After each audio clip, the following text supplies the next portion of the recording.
días a todos y aunque ya me va tocando finalizar, intentaré ser breve y transmitiros las ideas principales. En particular me toca la contratación vista desde la ejecución de los fondos Next Generation. Ya hemos visto la normativa que regula estos fondos y en particular en la materia de contratación reseñaría el Real Decreto Ley 36/2020, las órdenes 1030 y 1031 que ya lo hemos visto antes, las instrucciones de la Junta Consultiva de Contratación Pública del Estado, así como en el Ayuntamiento de Málaga el plan antifraude aprobado por resolución de 9 de febrero y los modelos que hemos aprobado de pliegos de cláusulas administrativas particulares el 8 de abril y las orientaciones del Servicio de Programa Europeo para poder cumplimentar la documentación. En particular, novedades de materia de contratación con respecto a las establecidas en el Real Decreto Ley son las que vemos a continuación. La posibilidad de tramitar de urgencia, una cuestión que ya estaba prevista en la Ley de Contratos. Hay un informe de la Junta Consultiva que permite la utilización de este procedimiento que ya venía en la ley, pero no es muy recomendable porque restringiría la concurrencia siempre que se dé en supuestos excepcionales. Hay una preferencia en el despacho de estos contratos, emitirán el informe en 5 días, y una elevación del umbral establecido para el procedimiento abreviado simplificado y el procedimiento abierto simplificado abreviado y procedimiento abierto simplificado. Esto afectaría especialmente a las áreas del Ayuntamiento que tienen la delegación para la tramitación de procedimientos abiertos simplificado abreviado, porque tendría las obras hasta 200.000, servicios y suministros hasta 100.000. La posibilidad de ampliar el plazo de duración de contratos de suministro y servicio de carácter energético hasta 10 años, las condiciones previstas en el artículo, la recomendación de aprobar modelos de pliegos tipo para mejorar la agilidad en la tramitación de expedientes, la posibilidad de ejecutar estos proyectos a través de encargo de medios propios, habrá que estar a lo establecido en la Ley de Contratos para ello. Una especial regulación del periodo de recuperación de inversiones en contratos de concesión de obras y servicios. Tenemos que tener en cuenta que la Junta Consultiva de Contratación Pública del Estado es la que dictará las normas para la interpretación de dudas de esta normativa y que el recurso especial de materia de contratación también se ha previsto con carácter urgente y preferente para estos fondos. Se acortan los plazos tanto para presentación del recurso como para resolver sobre la inadmisión y la suspensión. Hay unas reglas excepcionales también que son fundamentales que las conozcáis, porque todos estos fondos van a llevar modificaciones de crédito.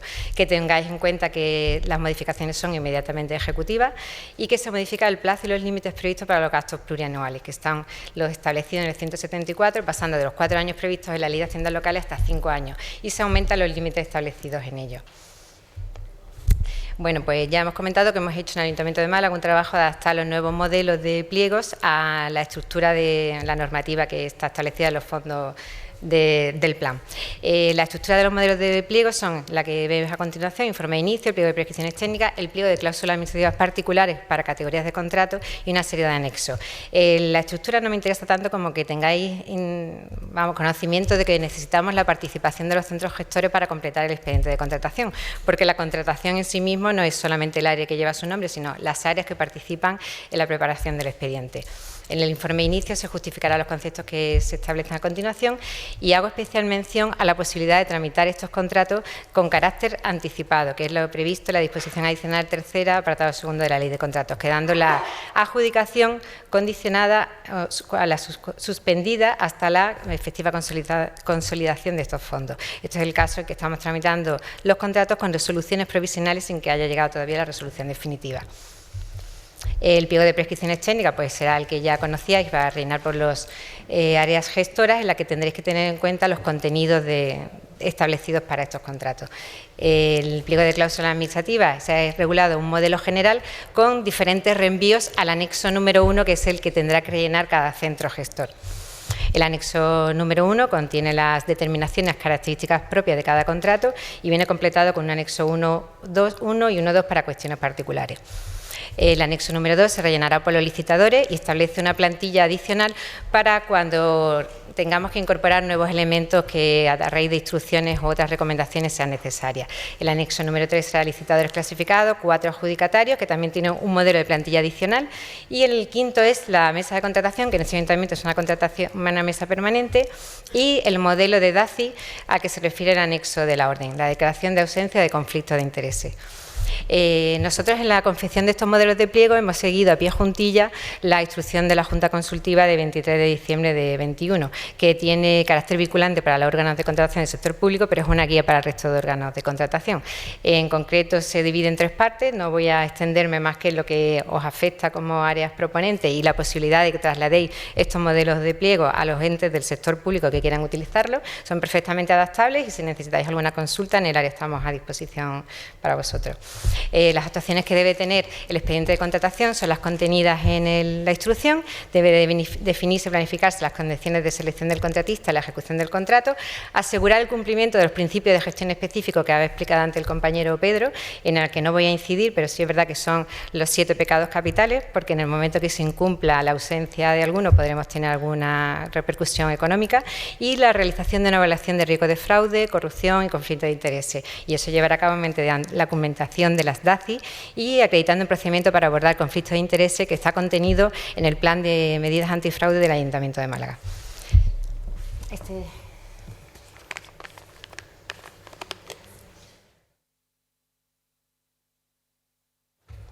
Estos elementos son revisados por el área de contratación en el momento que vienen los expedientes al área. Hacemos una supervisión de forma personalizada, han pasado ya por el área de contratación 3 áreas, están movilidad, medio ambiente y comercio, y la experiencia la verdad que está siendo bastante gratificante y además hay colaboración por parte de la Oficina de Recursos Europeos en todas las dudas que tenemos para confeccionar los expedientes con la mayor corrección posible. Los aspectos que hay que incluir en los modelos de pliego que están contenidos en el modelo de pliego del Ayuntamiento de Málaga son referencia a hitos y objetivos, pero como ya os comento, esto requiere una implementación por parte de los centros gestores en la medida que habrá que establecer penalidades o causas de resolución por el incumplimiento de estos objetivos. También incumplimiento de obligaciones en materia de etiquetado verde y digital y el principio de DNSH, que también establecerá penalidades o causas de resolución en el anexo correspondiente del centro gestor. Aspectos incluidos en el pliego también son la posibilidad de establecer como causa de modificación del contrato las órdenes de la autoridad responsable para adoptar medidas correctoras en el concreto contrato.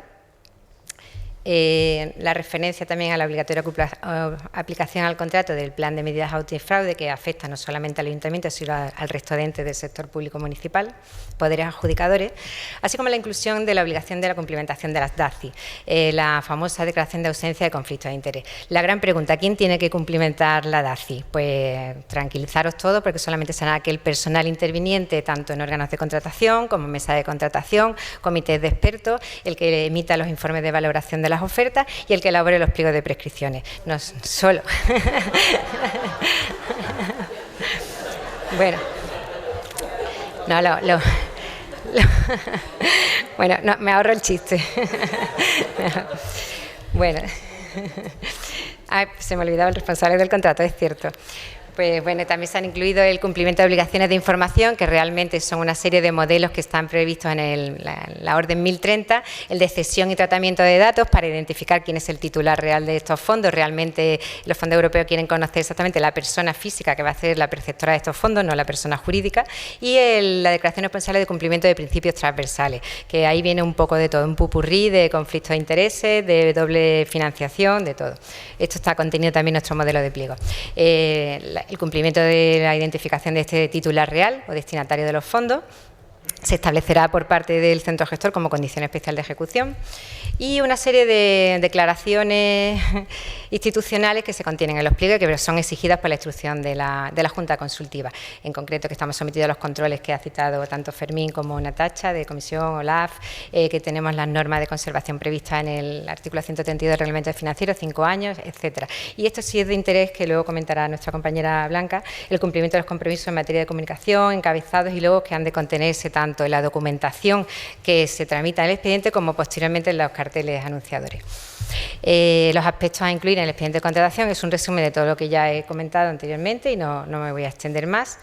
Y con respecto al conflicto de intereses, se ha comentado que efectivamente hay un conflicto de intereses por parte de los empleados que ejecutamos la gestión de estos fondos, que nos podemos ver en un momento determinado comprometidos a la hora de ejercer nuestras funciones, por cualquier tipo de motivo, de afinidad política, personal, familiar, de partido político, y entonces es un tema que habrá que medir en el momento que ejerzamos nuestras funciones, para que no influyan indebidamente en el procedimiento.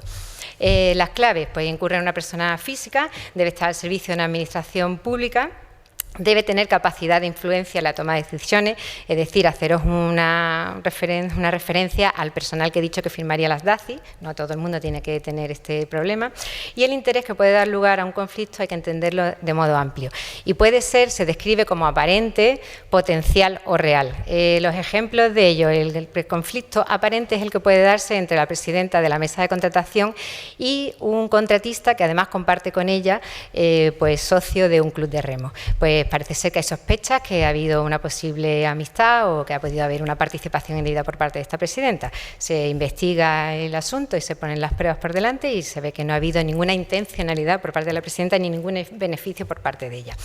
El conflicto de intereses de carácter potencial es aquel que ya trae la presidenta de la mesa de contratación cuando firma su declaración responsable, pero su marido, a su vez, es socio de una empresa contratista. En principio presentaría un conflicto de intereses potencial, que en el momento en que no se presente su marido estaría solucionado, pero en el momento que se vea en esa mesa con la licitación de la empresa de su marido, se estaría produciendo el conflicto de intereses real al que no hay que llegar, evidentemente. Antes habría que abstenerse, porque ya hemos visto que la medida correctiva conlleva la pérdida de los fondos.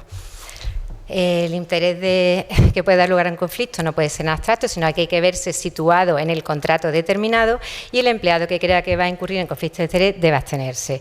Me salto estos dos que la ha tratado ya Natacha, y hablamos de las prácticas colusorias. Es también un tema que se ha incluido en los modelos de pliego del Ayuntamiento de Málaga, a raíz de una recomendación del Comité Antifraude que se celebró el 21 de octubre del año pasado. Se ha incluido el literal de lo dispuesto en el artículo 132.3, es decir, que se notificarán no a la Comisión Nacional del Mercado de la Competencia, porque tenemos un órgano autonómico que es la Agencia de la Competencia y Regulación Económica de Andalucía, todos hechos que sean presuntamente constitutivos de infracción a la legislación de defensa de la competencia. Esto es un concepto jurídico indeterminado que afortunadamente el Plan de Medidas de Antifraude del Ayuntamiento de Málaga ha establecido una serie de ejemplos concretos que podemos atacar tanto en mesa de contratación como en elaboración de los pliegos. Habrá otros temas que estarán en fase de ejecución que tendrán que tener especial interés aquellos que sean responsables de contrato. En concreto, nosotros hemos atacado en los pliegos la existencia de ofertas con identidad de memoria, grafía o errores que hace sospechar que no se presentan de forma independiente y que los licitadores que pierden sean subcontratados. ¿Y de qué manera lo hemos hecho? Pues hemos incluido, perdón, esta no es de aquí. Ah, es que da para atrás. Sí, sí. Ahora, se ha incluido la posibilidad en el modelo de pliego de excluir aquellos licitadores que tengamos indicios de prácticas colusorias. ¿De qué manera? Pues en virtud de la doctrina de levantamiento del velo por infracción del principio de proposición única establecido en el 139.3 de la Ley de Contratos del Sector Público. Se tiene que tratar de indicios fundados de conductas colusorias dentro de ese mismo expediente y sustanciar un procedimiento contradictorio, es decir, con audiencia a esos licitadores en los que tengamos sospecha que tienen identidad en su documentación aportada. Nosotros también tenemos pedido en los pliegos que los informes técnicos de valoración de oferta nos detecten esas posibles identidades que tengan los documentos, que nos avisen a los que estamos en la mesa de contratación, y podemos o no solicitar un informe no preceptivo a la Agencia de la Competencia y Regulación Económica para resolver, pero no es determinante. Os comento, hay una interesante resolución al respecto, que es la del Tribunal Administrativo Central de Recursos Contractuales 60/21, que es muy interesante porque es recopilatoria de doctrina, y es el caso fracasado del Ayuntamiento de Murcia. El Ayuntamiento de Murcia, en una licitación de un contrato de un valor estimado de 10 millones de euros aproximadamente, excluyó por práctica colusoria a El Samex y Ferrovial.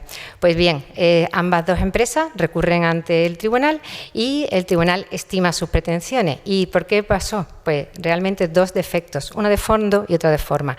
El defecto de forma fue que no se les dio audiencia en ningún momento por parte del órgano de contratación de lo que estaba pasando en los procedimientos de investigación que estaban llevando a cabo.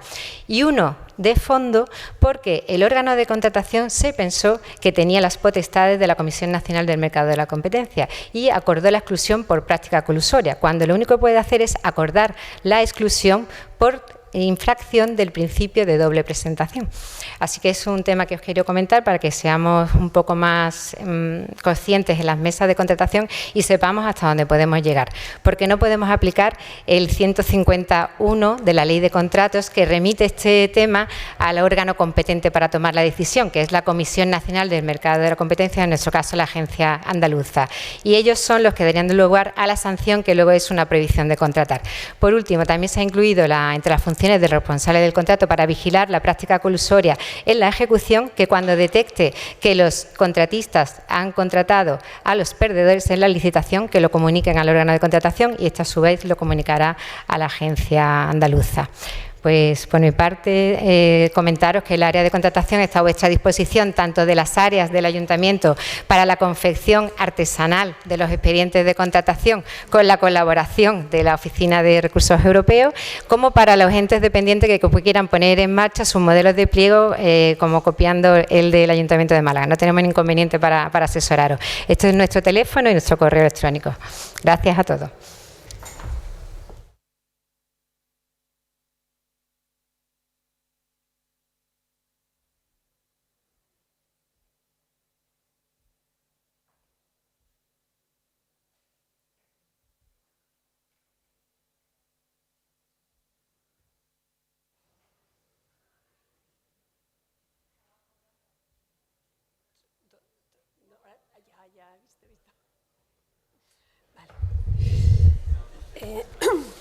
Bueno, pues buenos días.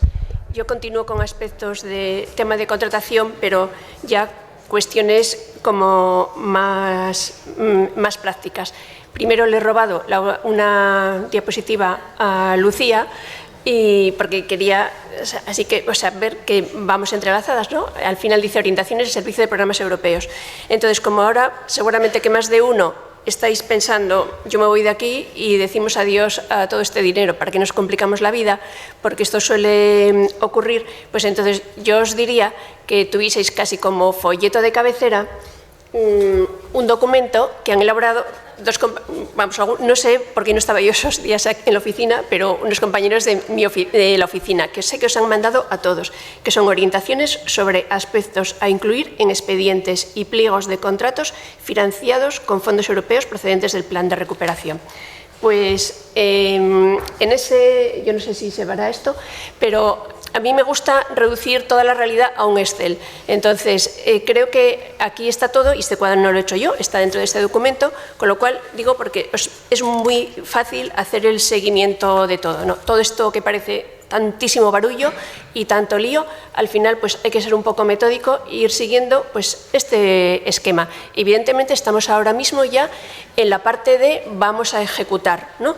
Y tenemos que hacer la contratación. Bueno, pues aquí vamos a ir eliminando puntos.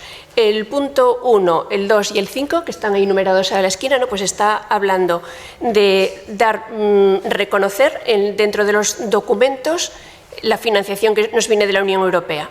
Entonces, bueno, ya nos dicen exactamente con qué palabras lo tenemos que decir, y entonces ya estamos así cumpliendo los requisitos que tenemos del pliego de prescripciones técnicas, del anexo del pliego de cláusulas administrativas y del informe de inicio. Bueno, pues ya nos hemos quitado 3 líneas. Bueno, antes quería comentar una cosa, porque es verdad, yo también en la oficina veo muchos pliegos de distintas entidades dentro de la administración municipal, empresas, ¿no? Entonces, pues está muy claro, y bueno, y lo bien que lo han organizado aquí desde el Departamento de Contratación del Ayuntamiento, ¿no? Con todas sus instrucciones, separando muy bien qué es un pliego de prescripciones técnicas, qué es un pliego administrativo y qué es el anexo, ¿no? Entonces, para cualquier técnico que tenga que redactar un pliego de prescripciones técnicas, pues no hace falta saber derecho administrativo, ¿no? Simplemente hay que escribir qué queremos, ¿no? Qué queremos que nos haga el adjudicatario, ¿no? Qué tiene que hacer y qué medios debe poner, en qué tiempos nos lo tiene que hacer y qué controles yo voy a poner para que eso vaya a buen puerto. Cuanto mejor esté diseñado este engranaje, esto va a ser económicamente mejor para el ayuntamiento. Las empresas lo que desean es que haya grietas en los pliegos, porque es la manera de ganarnos la batalla, ¿no? Pues reduciendo trabajo, o bueno, pidiendo más dinero, por ejemplo, en el caso de las obras, pues etcétera. Vale. Y luego tenemos el pliego administrativo, que se ya tiene, o sea, está el modelo tipo, que ha estado explicando Lucía, y a nosotros nos corresponde rellenar una serie de conceptos. Entonces, ¿cómo el plan de recuperación va a afectar, ¿no? Pues a ese pliego? Esos conceptos son concreciones, que para cada caso particular, porque podemos decir subcontratación, ¿no? Pues subcontratación, no nos van a decir desde el departamento de contratación qué tareas puedo yo subcontratar en mi contrato. Cada contrato es distinto. Entonces, es más, la subcontratación siempre se puede hacer, y lo único que hay que decir es cuáles son las tareas críticas, ¿no? Que nunca se van a poder subcontratar, porque entiendo que si no el trabajo pues perdería calidad. Bueno, pues y el informe de inicio, ¿no? Ese es el primer documento que hacemos, que tenemos aquí. Si tiramos hacia abajo en esa columna, todas las cuestiones que tenemos que meter referentes al plan de recuperación. Vale, pues sigo. Vamos a pasar el número 2, que ya ha sido un tema, perdón, que coge el 6, el 7 y el 8, es decir, todos los principios transversales del plan de recuperación. Se ha hablado ya muchísimo de ello, ¿no? Y tenemos, bueno, hitos y objetivos, las etiquetas en verde y digital, la aplicación del DNSH, ¿no? Pues en este momento ya no tenemos que inventar nada. Lo vamos a tener todo en los documentos estos que figuran a la derecha. Simplemente va a haber que copiar, ¿no? Y posiblemente todo esto, claro, se tiene que reflejar dentro de un pliego en las condiciones especiales de ejecución, porque tenemos que garantizar que esto se vaya a hacer. Y evidentemente son requisitos esenciales, pues, llevan consigo pues, penalidades, ¿no?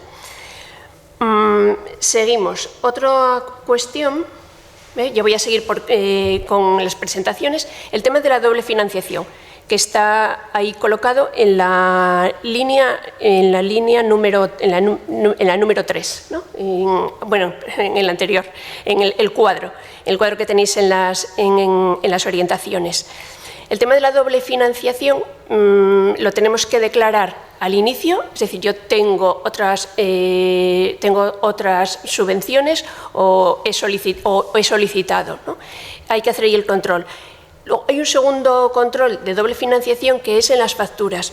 Y hay un tema que es importante. Como ya decía antes Fermín, ¿no? Pues todavía estamos en la cultura del sello, porque es como tirar el salvavidas a alguien y dices tú, pero ¿en qué cabeza cabe, ¿no? Que una factura digital haya que terminar poniéndole un sello para ver si no nos dicen nada? Pues claro, eso tendría que ser desterrado. Entonces, sí que es interesante señalar en el pliego, incluso que si una factura no cumple ese requisito de tener tener en el lugar del encabezamiento o mejores en el campo del concepto, que ahí cabe perfectamente, pues se devolvería la factura, porque realmente necesitamos facturas que reconozcan esa financiación. Y luego, otra vez, la doble financiación se tiene que demostrar de nuevo de manera previa a la solicitud de cobro de la ayuda.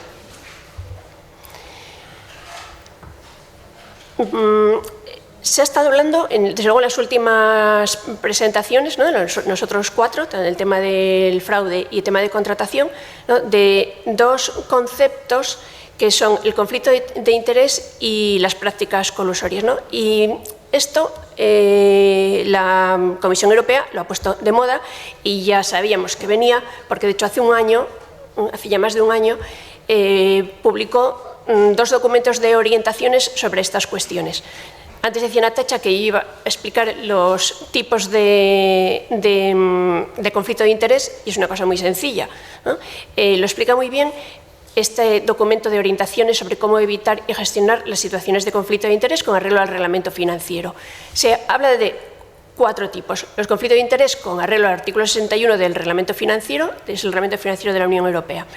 Bueno, que es lo que hemos estado viendo, ¿no? Que afecta a, digamos, a gente que está en la administración, ¿no? A los empleados públicos. Y luego hay otros 3 casos, que son los intentos de influir indebidamente en un procedimiento de adjudicación o de obtener información confidencial. Claro, eso, nosotros ¿cuándo le podemos poner una barrera para presentarse a una licitación? Bueno, pues cuando ya eso está ya declarada la prohibición, ¿no?, de contratar, si no, pues no podemos. Y tenemos también la participación en la preparación de los documentos utilizados en el procedimiento de adjudicación, pues que esto podría ocurrir, ¿no? Y hay veces que lo que se hace es compensar, ¿no?, la ventaja que ha podido tener una empresa, porque se hace público todo y además se da un mayor plazo para que presenten las proposiciones las empresas, para que todo el mundo tenga tiempo suficiente a estudiarlo, ¿no? No el que ya viene con ello sabido, pues tenga ventaja.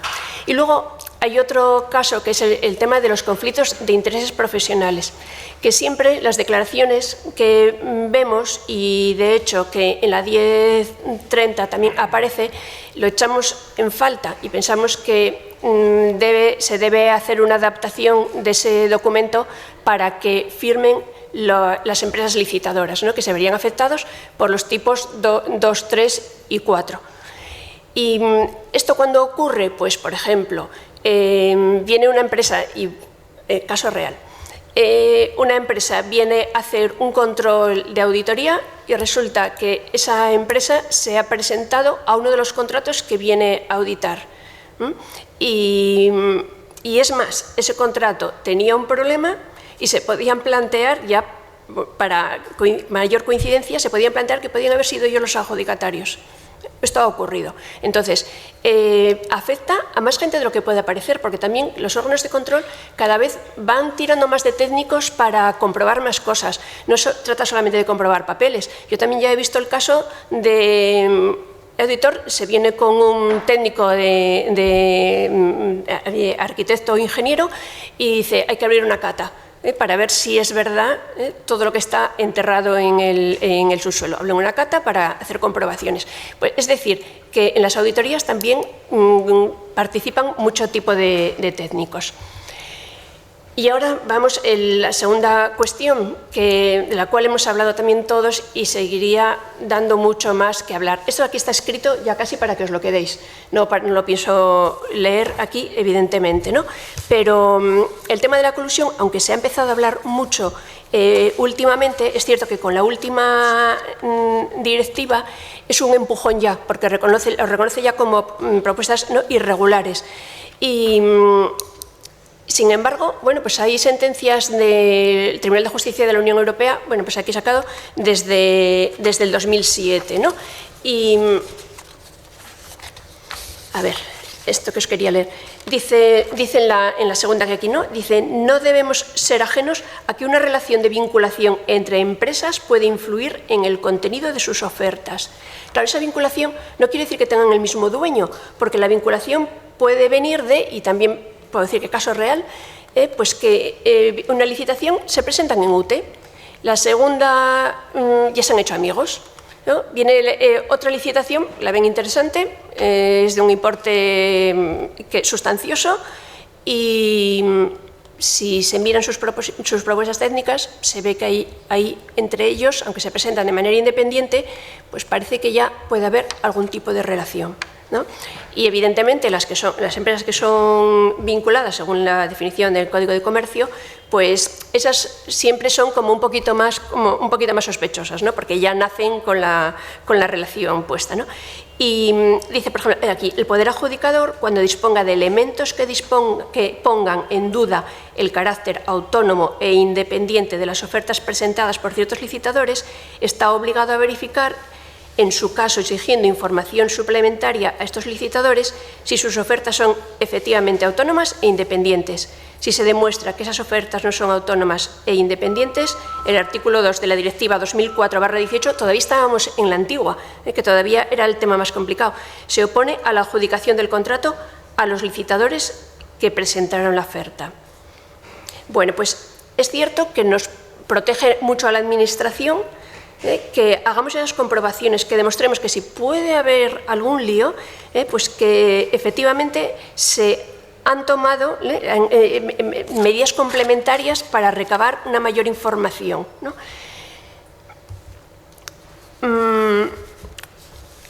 La directiva habla de la exclusión por indicios suficientemente plausibles. Como bien decía Lucía, ¿no? Pues el Poder Adjudicador no se puede coger las competencias que tiene la Autoridad de Competencia. La Autoridad de Competencia busca pruebas y si no tiene pruebas no puede sancionar a nadie. El Poder Adjudicador decide por indicios, ¿no? Y de hecho, bueno, pues este documento dice que una decisión de una autoridad de competencia, un legislador nacional que exija una decisión de una autoridad de competencia o una sentencia judicial que confirme que el operador en cuestión coludió en el procedimiento de adjudicación en trámite antes de que el Poder Adjudicador pueda rechazar la oferta basándose en el artículo 57, plantea dudas en cuanto a su compatibilidad con la directiva, puesto que tal decisión constituye en realidad una prueba de colusión. Claro, pues esa competencia pues, necesita pruebas. Entonces, hemos subido un escalón más, ¿no? Y, de hecho, también hay una resolución del Tribunal Administrativo Central de Recursos Contractuales que dice que, o sea, califica de sui generis un procedimiento que sigue un Poder Adjudicador con consulta a la autoridad de competencia de manera previa a la adjudicación y que no da audiencia a las licitadoras. Evidentemente no está prohibido, como muy bien decía Lucía, hacer en un procedimiento de contratación, necesitamos una opinión de un experto, somos libres, ¿no? Y si nos parece que ese es el camino, cada uno podemos tener una opinión, ¿no? en esta situación, pero evidentemente siempre hay que dar audiencia. A mí personalmente me parece curioso porque incluso la manera de trabajar de contratación y la manera de las autoridades de competencia son como radicalmente contrarias. El Poder Adjudicador, ¿no? En la contratación pública se trabaja con la máxima transparencia. Entonces, y sin embargo, la competencia con la máxima reserva. Que no se entere nadie que estoy haciendo esta investigación. Entonces, si se lo pasamos a la autoridad de competencia para que diga, oye, ¿tú piensas que puede haber aquí indicios? A ver lo que tarda en contestar y igual nos dice, uy, pues sí, hay indicios. ¿Qué va a hacer la empresa? Ya están borrando los Excel de reparto el dinero que se han sacado. Y estoy diciendo un caso real también, ¿no? Los Excel que les pillaron a un grupo de empresas que se ponían de acuerdo para hacer menores bajas y entonces decían como lo natural hubiese sido un 20% y vamos a conseguir un 5, ese 15 nos lo repartimos, ¿no? Y tenían Excel, todos muy bien montados. Evidentemente, si vamos con tanto anuncio por delante, es posible que competencia no llegue a las pruebas y, por tanto, competencia no pueda sancionar por colusión, aunque la haya habido. Con lo cual voy a decir, o sea, tú me echas, Tú me echas porque te han dicho que hay indicios y ahora resulta que es que yo salgo aquí de rositas. Bueno, a mí todo eso me sugiere un poco de problema. Bueno, aquí dejo también todo el caso que recorre un tema que ocurrió, bueno, el de la Comunidad de Madrid, y efectivamente el órgano de contratación, que encima, además, primero no los excluye, luego termina, y el que tenía que haber sido el adjudicatario es el que denuncia, ¿no? Y efectivamente, o sea, el tema no va a competencia hasta el final, sigue el procedimiento normal del órgano de contratación, bueno, pues eso, el Tribunal Administrativo de Contratos Públicos, el Tribunal Superior de Justicia de Madrid, etcétera, etcétera. Bueno, entonces, ¿qué tipos? Yo creo que también esto es interesante porque también afecta a lo que tenemos que hacer nosotros dentro de la Administración, ¿no? Se recogen en la Ley de Defensa de la Competencia 3 tipos distintos que serían sancionables. Es curioso que la Ley de Contratos, en el 151, habla del procedimiento sumarísimo para los que del artículo 1 de la Ley de Defensa de la Competencia. Pues debería decir del 1, del 2 y del 3. Aunque bueno, del 3 tendría que corregirlo ya el Poder Adjudicador, ¿no? El artículo 1 es cuando, es verdad, hay confluencia de voluntades independientes. El ejemplo que decía antes, ¿no? Dos que van en UTE, se conocen, se hacen amigos y en la siguiente licitación, pues ya entre ellos pactan cosas y se presentan con la única, se presentan con una finalidad distinta a la única que es lícita para presentarte en una licitación pública, que es para ganar. ¿No? Esto es como el fútbol, Pensaba, ¿no? Hay problemas, tú no puedes, porque este ya no, y este, yo ya me he mantenido, este puede bajar, entonces no jugamos, nos dejamos perder, ¿no? Pues aquí es lo mismo, solamente te puedes presentar para ganar, no te puedes presentar para modificar una media, ni con ninguna otra finalidad, para ocupar un espectro de ofertas económicas más grande, lo que sea. O sea que si se les pilla a alguien, ¿no? Dos empresas independientes haciendo amaños, estarían sancionados según por el artículo 1 de defensa de la competencia. Ese es el tipo, ¿no? Luego tendríamos lo que está recogido en el artículo 2, que eso es pues, el caso de empresas dominantes, que yo no sé, me parece que no es nuestro caso, ¿no? En una administración local. Y luego el artículo 3, ahí están castigadas y sería sancionable por las autoridades de competencia la existencia de un falseamiento de la libre competencia por conductas desleales con afectación al interés general. Entonces, ahí estarían metidas las empresas que son, por ejemplo, de un grupo empresarial y efectivamente licitan con conocimiento pues de las ofertas la una de la otra.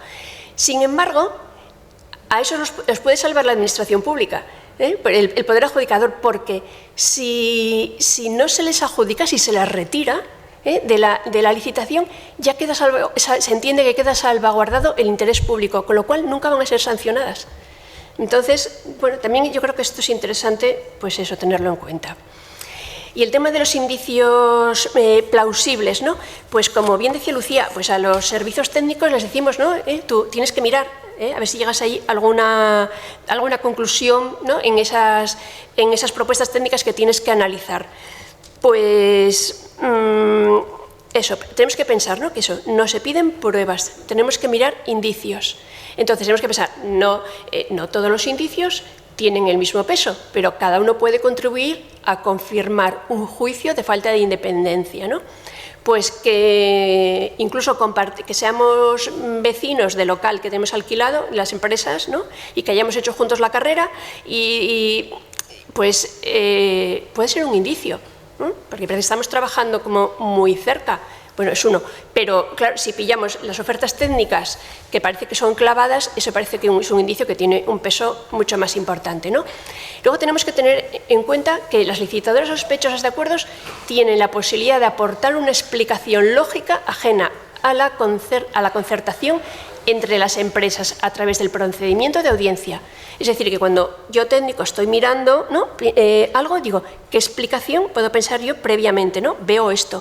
¿Puede tener alguna otra explicación que no sea que hay un acuerdo y un conocimiento de las ofertas entre todos? Y luego, de todas maneras, eso hay que darle oportunidad, ¿no? a las empresas a que lo digan. No, esto tiene otro motivo, ¿ves? O lo que sea. Muchos dicen, casualidad. Bueno, pues eso, los indicios deben ser múltiples. Han de estar directamente vinculados al hecho a probar y deben estar vinculados entre sí, de modo que refuercen y no excluyan el hecho que se deduce. No es un indicio que nos dice nos lleva al sí y otro indicio que nos lleva al no, eso no es un indicio, ¿no? Y un indicio, o sea, una suposición o una sospecha no son indicio. He visto muchas sentencias y muchos acuerdos de tribunales administrativos que la verdad que confirmaban la exclusión. Recuerdo uno donde no se confirma la exclusión, incluso la exclusión que hace un tribunal administrativo, porque hay una expresión, ¿no? Que en el mercado es que ya todos sabíamos, ¿no? Todos sabíamos que estas dos empresas, y esto es una suposición, ¿no? Esto no tiene nada que ver. Bueno, otra cuestión de las instrucciones que están por aquí. Bueno, las instrucciones del Servicio de Programas Europeos. El tema de la identificación del perceptor final de los fondos, ¿no? Entonces, claro, hay que pedir una serie de datos de los subcontratistas, ¿no? El concepto subcontratista, ¿hasta dónde llega? Porque también, por ejemplo, en obras, sé que hay, bueno, y esto de hablarlo con constructoras, ¿no? A veces porque, a ver, me tenéis que entregar toda la documentación de los subcontratistas. Y dice, no, bueno, claro, nosotros manejamos este concepto también al nivel de la seguridad con el libro de subcontratistas, que es todo aquel que pisa la obra, ¿no? Este concepto está más acotado, el de la ley de contratos, ¿no? Sería un subconjunto del anterior, porque tiene que ser alguien a que el contratista encomienda la realización parcial de la prestación. Si fuese una obra, nos tiene que hacer como mínimo pues, algún precio, ¿no? O un capítulo, o sea, pero no se incluyen proveedores o otras personas que nos pueden, otras empresas que nos pueden poner medios a disposición, ¿no? Nos traen los ladrillos, al que le ponemos los ladrillos, al que pone la grúa, pero el gruista lo ponemos nosotros. Todo esto. Bueno, entonces, claro, es importante para los técnicos, ¿no? La parte técnica, no para el servicio de contratación, la necesidad de verificar con precisión la subcontratación por las repercusiones que ahora puede tener. ¿Qué quiere la Comisión Europea? ¿No? Ir tirando del hilo, porque sabemos todas las empresas, los grupos de empresas, ¿no? Las marañas de empresas, quieren llegar hasta el perceptor final. Y, bueno, los temas que más serían, o sea, comunicación o dar visibilidad a la financiación, que también lo teníamos aquí en el cuadrito, todo, ¿no? y todo muy detallado también en las instrucciones. Tenemos como antecedentes el artículo 34 del reglamento del 241 del 2021, el artículo 10 del acuerdo de financiación y el artículo 9 de la orden 1030. Bueno, pues el ayuntamiento son cosas que, porque casi todos estáis haciendo temas de EDUSI, con lo cual yo os diría que la comunicación aquí es más sencilla que en EDUSI, por ahora, a no ser que empiecen a cargarlo, ¿no? Pero lo que se conoce ahora mismo es más sencillo. El ayuntamiento debe nombrar un responsable de comunicación, bueno, como está en EDUSI, que en EDUSI soy yo, ¿no? Y debe trasladar su nombre, apellido, cargo y contacto a la autoridad responsable. Y la autoridad responsable la manda a la Comisión Europea. O sea, para que veáis la seriedad que le dan a estos temas, ¿no? Y bueno, se recomienda crear un apartado en la web y comunicarlo a la autoridad responsable. Y luego todo el tema de los usos de los logotipos, el peso visual que tiene que tener, el mismo peso visual que tiene que tener en comparación con el resto de logotipos que se puedan utilizar. Bueno, pues todo el tema de los... Es que ya no quiero leerlo ni entretenerme más, porque lo tenéis aquí todo escrito, ¿no? Pero ya lo conocemos. El tema de las vallas de obra, de las placas permanentes, el tema de que lleven su plaquita cualquier elemento, equipo, vehículo, suministro, un resultado, pues una aplicación, pues tiene que tener la aplicación ahí, ¿no? Pues su cofinanciación comunitaria. Y ya está, se acabó.